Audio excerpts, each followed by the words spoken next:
Well, a warm welcome. Get yourselves ready. You don't need graph paper if you don't want it, but it's not a bad idea to use some graph paper.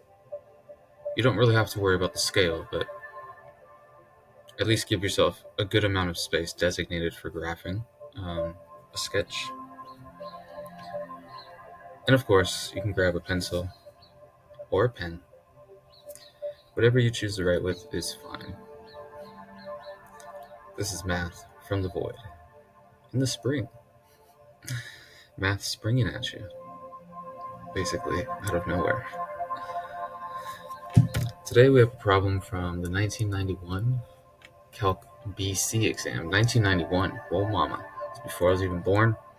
It's before some of y'all parents probably were even old enough to take the test. So this one is about volumes and areas. So that's why I want to give you some space so that you can do a halfway decent sketch. Maybe it's better than mine. Probably it's better than mine. I won't pretend to be an artist. All right. R is this shaded region. Here we have the cosine curve and the sine curve. Go ahead and give yourself maybe 10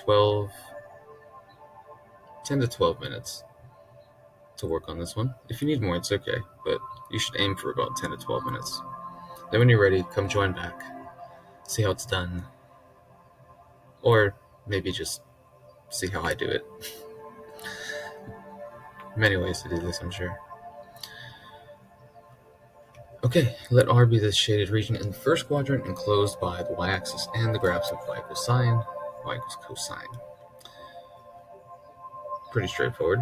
The first goal is to find the area of R. So remember that when we're integrating, we have the choice of integrating with respect to x, which means we have these sort of skinny, tall rectangles, or with respect to y, which means we have these flat rectangles. Now in this case, we're pretty much way more prepared to do this in terms of x. I'm actually going to resketch this just so that there's some space. It's not so dark in the region. Something like that. That's the region. And so what we want to do is we want to make these rectangles go from top to bottom, right? Top minus bottom. That's the area between two curves. And we have to figure out up to what point we are going to be integrating. Clearly we start at 0. And then if you know your trig, which you better know your trig, you'll know that sine and cosine have the same value for the first time after 0 at pi over 4. I'm not suggesting they're equal at 0, but I just mean past this point where we're starting at. They're both equal to rad 2 over 2 at pi over 4. So top minus bottom is going to look like this. Cosine x minus sine x. And that's a very gentle integral, guys. They were so nice to you. So sine of x, and then plus cosine of x. Remember that the derivative of cosine is negative sine, so we don't need to take a negative off there. And then we go from 0 to pi over 4, which is just going to be, we just discussed what it was equal to. Rad 2 over 2, so we add those together, we get rad 2.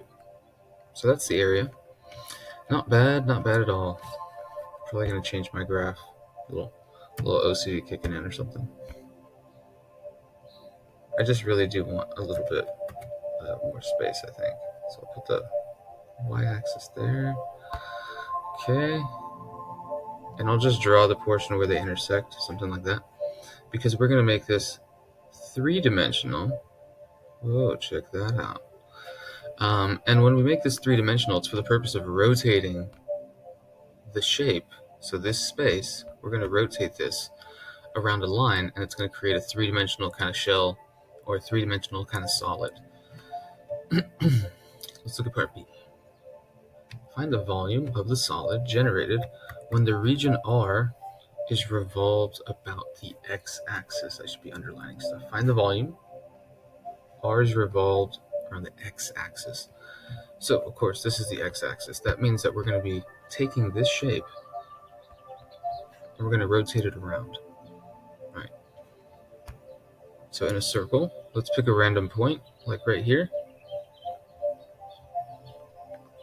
This is going to go in a circle, and this point up here at the top of the region, all of that space is also going in a circle. So we get these kind of slices, right? You can kind of visualize that, I think. Maybe I can use a different color for the outer boundary so it doesn't confuse. Here's the outer boundary, and then the inner boundary is going to represent sort of like a hole. And as the function gets closer, the top function and bottom function get closer, that hole gets larger because there's less space in between the two functions. And if you draw a cross-sectional slice, which would have this outer ring from the outer function and this inner ring from the inner function, basically what I'm saying is that this inner ring is going to change in size. It's going to stay centered at the middle, but you get the idea. It's going to change in size. Meanwhile, the top function is also changing in size. It's getting shorter. You see cosine is coming down. Now the x-axis is in the center, and the amount of space where there's actually, let's say, material being printed is only in the region in between these two rings, because the region was in between the two curves. So then the three-dimensional space is going to be the three-dimensional space between the two rings. Each slice is like a nice little disc. Yeah, you guys should know that stuff. So we have a large radius and we have a small radius. We're going to have to subtract these areas so that we can get the area of each slice, because the volume is going to consist of adding the areas of all of the slices. So here we have the area of a washer. That's basically just like a circle with a smaller circle cut out. So this is going to be pi big R squared. Big R is the graph cosine, and little r is the graph sine. So we have cosine squared minus sine squared. Now here's a situation where double angle formulas and trigonometric identities, which you probably have forgotten a bit of from pre-calculus and trigonometry, they're going to make your life a little easier here, because this is equivalent to cosine of 2x. Now you don't have to do it like that. You could still figure out the problem. It's just tougher. It's much tougher. You would have to use you would have to use a reduction formula anyway for both of these. So yeah, this is the best way to do it here. And now we can get our volume, because each slice can be expressed by this formula, or the area of each slice, I should say. So if you pick an x value from 0 to pi over 4 and take a slice, you can get the exact area of that slice.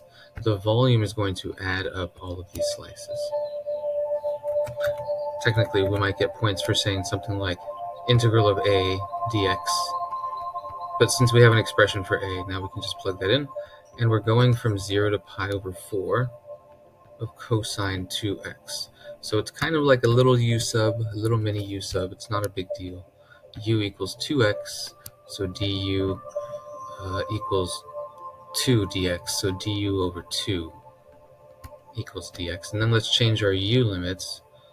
U of 0 is just 0, and u of pi over 4 is pi over 2.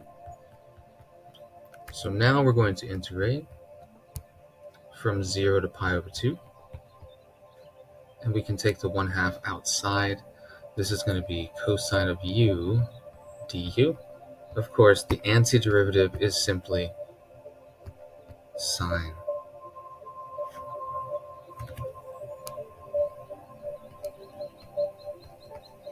Sine of u from 0 to pi over 2. Pretty straightforward. Pi over 2 times, what's sine of pi over 2? It's just 1 minus sine of 0 pi over 2. Very interesting to get a volume that's pi over 2, especially when the area was square root of 2. I guess that does somehow make sense. You know, if you square the root 2, you get 2, a fourth of that times pi. Seems reasonable. because these are round, so pi should factor in somewhere. It doesn't say units. There are no units provided. Now, we're going to do the same process. Find the volume of the solid whose base is in R. The base of that solid is in R. But the slices, which are kind of like tiles now that we're placing, the cross sections perpendicular to the x-axis are squares. So I'm going to redraw the region. Doesn't hurt to have another drawing. And we have kind of this space. Now what's happening is there we make it three-dimensional. What's happening is that we have these like vertical sort of slots, and we're going to stick a square sort of tile on it. So it's going to be coming out towards us, and the size of the square is going to completely depend on the size of the gap between the two functions, because see that? It's almost like bookshelf style. It's like a hanging bookshelf. If we draw our cross sections, let me put a red in the actual region. If we draw our cross sections, that side length, this is determined by top minus bottom, which is going to essentially be cosine minus sine. Okay, so now the area of these is not quite the same formula. The area of these is s squared, and the side length, top minus bottom, whoops, not cosine minus sine. I mean, not sine minus cosine, it's cosine minus sine, and then squared. So work that out a little bit. You're going to get cos squared x minus 2 sine cosine. Again, you don't have to use the special identities here, but it's going to help you quite a bit. Sorry, I'm not paying attention to what I'm writing while I'm talking. Here's a nice identity. Sine squared and cosine squared make 1.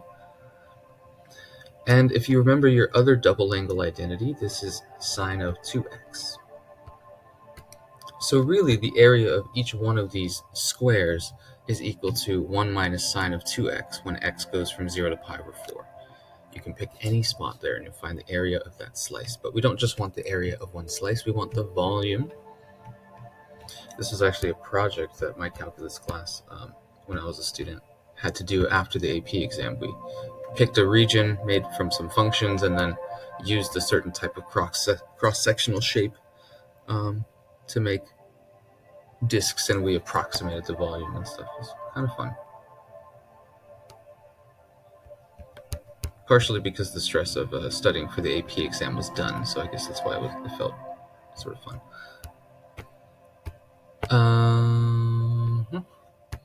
Yeah, nothing too crazy there. Again, there's like a mini u sub, but can we just call it 1/2, right? And this is going to be a positive because cosine's derivative is negative sine. This is going to go from 0 to pi over 4. So plug in pi over 4, pretty easy. Cosine of 2 times pi over 4 is just pi over 2. That's 0. So we have like pi over 4 plus 0 minus, what do you get when you plug in 0? It's not just 0. Be careful. Because cosine of 0 is 1. So this is pi over 4 minus 1/2. That is a most interesting volume to get, don't you think? Yeah, pretty interesting that would be the volume. Again, no units are given. You're going to be getting points for identifying the side length appropriately as top minus bottom, and and using the area formula. Those probably go together. You're going to get, of course, a point for setting up the integral, and then 1 for solving it. So usually the breakdown for these kinds of things are like 2-3-3 or 2-4-3 or possibly 3-3-3. I don't think part A would give you 3 points. More likely that part A would give you 2 points, and either one of B or C would give you 4. It's possible that part B would give you 4 due to it being a washer and not a disk solid. Anyways, that is enough blab out of me. Hope you learned something here. Remember your trig identities. They save you time. They're not required, but they save you a lot of time. especially on these non-calculator problems. See you next time in the wood.